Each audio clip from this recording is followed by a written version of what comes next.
மதம் தொடர்பான வழக்கில் தாங்கள் முழு ஒத்துழைப்பை அளித்து வரும் நிலையில் பாமக நிறுவனர் ராமதாஸ் காவல்துறையை தொடர்ந்து களங்கப்படுத்தி வருவதாக எஸ்ஆர்எம் குழும நிறுவன தலைவர் பாரிவேந்தர் குற்றம் சாட்டியுள்ளார். இது தொடர்பாக அவர் வெளியிட்டிருக்கும் அறிக்கையில் குறிப்பிட்டவற்றை தற்போது பார்க்கலாம்.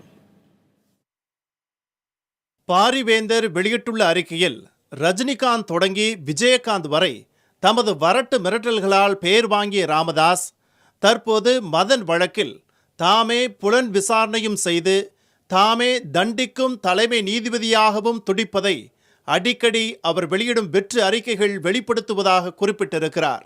நடக்கும் பாதையில் கிடப்பனவற்றையெல்லாம் பொருட்படுத்தாமல் நாம் நடக்க முயன்றாலும் தனது இருப்பை காட்டிக்கொள்வதற்காக வாரம் ஒருமுறை தமது வெறுப்பு அறிக்கையின் மூலம் ராமதாஸ் தம்மை வம்புக்கு இழுப்பதாகவும் பாரிவேந்தர் அந்த அறிக்கையில் தெரிவித்துள்ளார். பல்கலைக்கழகத்தின் தலைவர் மற்றும் நிர்வாகிகள் என்ற முறையில் ரவி பச்சமுத்து உட்பட இதுவரையில் காவல்துறை அழைத்த அனைவரையும் தமது பல்கலைக்கழகம் அனுப்பி வைத்து விசாரணைக்கு ஒத்துழைப்பை தந்துள்ளதாகவும், ஆனால் அவற்றையெல்லாம் ராமதாஸ் வசதியாக மறைத்து நீதிமன்ற நிகழ்வுகளுக்கு புறம்பான கட்டுக்கதையை தெரிந்தே பரப்ப முயற்சி மேற்கொள்வது நீதிமன்றத்தை அவமதிப்பதுடன் காவல்துறையையும் களங்கப்படுத்தும் செயலாகும் என்றும் அவர் தெரிவித்துள்ளார்.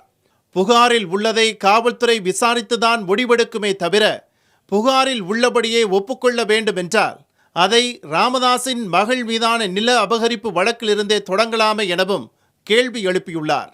விசாரணை, குற்ற அறிக்கை போன்ற நடைமுறைகள் எல்லாம் வேண்டாம் என்கிறாரா ராமதாஸ் எனவும் பாரிவேந்தர் வினவியுள்ளார்.